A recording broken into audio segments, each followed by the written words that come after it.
Hi friends, എല്ലാവർക്കും ജാനീസ് കിച്ചണിലേക്ക് സ്വാഗതം. ഇന്ന് നമ്മൾ റാഗിപ്പൊടി ഉപയോഗിച്ച് സൂപ്പർ ടേസ്റ്റിയും ഹെൽത്തിയുമായിട്ടുള്ള ഡ്രിങ്കാണ് തയ്യാറാക്കിയെടുക്കുന്നത്.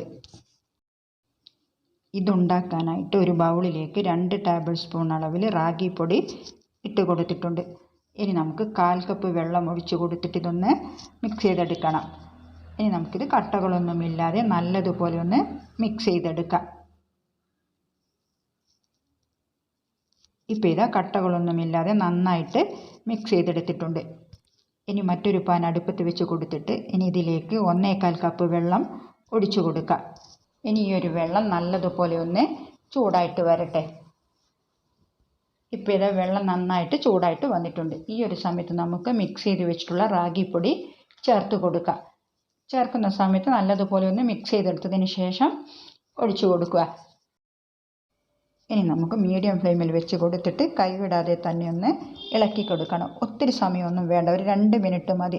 അപ്പോഴേക്കും ഇതൊന്ന് കുറുകി വരാൻ തുടങ്ങും. അതുവരെ ഒന്ന് ഇളക്കി കൊടുത്താൽ മതി.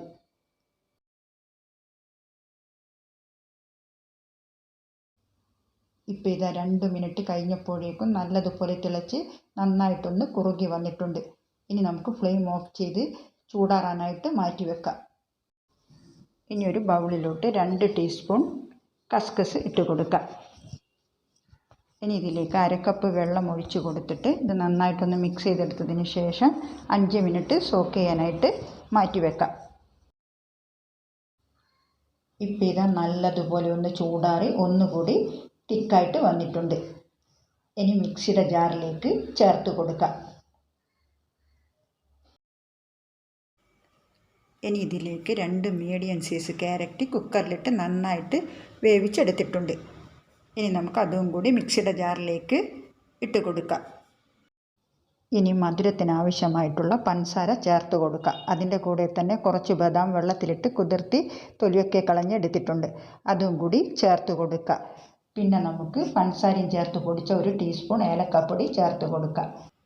ഇനി ഇതിലേക്ക് 1/4 കപ്പ് പാൽ ചേർത്ത് കൊടുത്തിട്ട് നന്നായിട്ട് ഇതൊന്ന് അടിച്ചെടുക്കാം. ഇതിപ്പം തരികളൊന്നുമില്ലാതെ നന്നായിട്ട് അടിച്ചെടുത്തിട്ടുണ്ട്. ഇനി നമുക്ക് 1/4 കപ്പ് പാല് ചേർത്ത് കൊടുക്കാം. ഞാനിപ്പം മൊത്തത്തിൽ 2 കപ്പ് പാലാണ് ചേർത്ത് കൊടുത്തിട്ടുള്ളത്. ഇനി നമുക്കിത് വീണ്ടും ഒന്ന് അടിച്ചെടുക്കാം. ഇതിപ്പം ഞാൻ ഈ ഒരു രീതിയിൽ അടിച്ചെടുത്തിട്ടുണ്ട്. ഇനി നമുക്കിതൊരു ബൗളിലേക്ക് ഒഴിച്ചു കൊടുക്കാം. ഈ ഒരു തിക്നെസ്സിലാണ് ഇതുണ്ടാവുക. ഇനി നമുക്ക് കുതിർത്തി വെച്ച കസ്കസ് ചേർത്ത് കൊടുക്കാം. അതിനുശേഷം നമുക്ക് ഫ്രിഡ്ജിൽ വെച്ച് നന്നായിട്ട് ഇതൊന്ന് തണുപ്പിച്ചെടുക്കണം. ഇല്ലെങ്കിൽ ഐസ് ക്യൂബ്സ് ചേർത്ത് കൊടുത്താലും മതി. നന്നായിട്ട് തണുപ്പിച്ച് കഴിക്കുമ്പോഴാണ് ഈ ഒരു ഡ്രിങ്കിന് നല്ല ടേസ്റ്റ് ഉണ്ടാവുക. ഇനി നമുക്കിത് 1 മണിക്കൂർ ഫ്രിഡ്ജിൽ വെച്ച് നന്നായിട്ടൊന്ന് തണുപ്പിച്ചെടുക്കാം. നല്ല ഹെൽത്തിയും ടേസ്റ്റിയുമായിട്ടുള്ള അടിപൊളി ഒരു ഡ്രിങ്കാണ്. ഇതെല്ലാവരും ഒന്ന് ട്രൈ ചെയ്ത് നോക്കുക. ഈ വീഡിയോ ഇഷ്ടമായ ലൈക്ക് ചെയ്യുക, ഷെയർ ചെയ്യുക. ഇതുവരെ സബ്സ്ക്രൈബ് ചെയ്യാത്തവരാണെങ്കിൽ ഒന്ന് സബ്സ്ക്രൈബ് ചെയ്ത് സപ്പോർട്ട് ചെയ്യാനും മറക്കരുത്. ഇനി നമുക്ക് അടുത്ത റെസിപ്പിയുമായിട്ട് വീണ്ടും കാണാം. Okay, thank you.